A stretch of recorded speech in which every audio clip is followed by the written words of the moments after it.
नहीं नहीं, टॉपिक कोई टफ़ नहीं होता, टॉपिक को बच्चे टफ़ बना देते हैं। अब पूछिए कैसे? तो वो ऐसे कि टॉपिक को समझने के लिए जो बेसिक नॉलेज की ज़रूरत होनी चाहिए वो उस पे बच्चे ध्यान नहीं देते।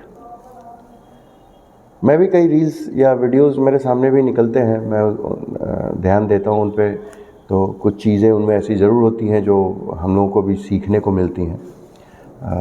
वैसे तो ये सब बात हम लोग बच्चों को कहते ही हैं, बट उस वीडियो में बड़ा स्पेसिफिक रूप से ये कहा गया था कि हमको बेसिक्स पर सबसे पहले और सबसे ज़्यादा ध्यान देने की ज़रूरत है। बिना बेसिक्स पे ध्यान दिए, बिना बेसिक्स को समझे हम टॉपिक में आगे नहीं बढ़ सकते, अच्छे से बढ़ाना भी नहीं चाहिए।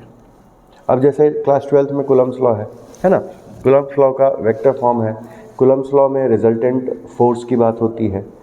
तो जब तक हम वेक्टर को नहीं समझेंगे, वेक्टर के कंपोनेंट्स को नहीं समझेंगे, वेक्टर का एडिशन होता कैसे है ये नहीं समझेंगे, cos 30 cos 60 की वैल्यू कितनी होती है याद नहीं रहेगी, तो फिर हम कैसे एक्सपेक्ट करते हैं कि हम रिजल्टेंट ऑफ वेक्टर्स हम निकाल सकेंगे, हम रिजल्टेंट फोर्स निकाल सकेंगे, है ना।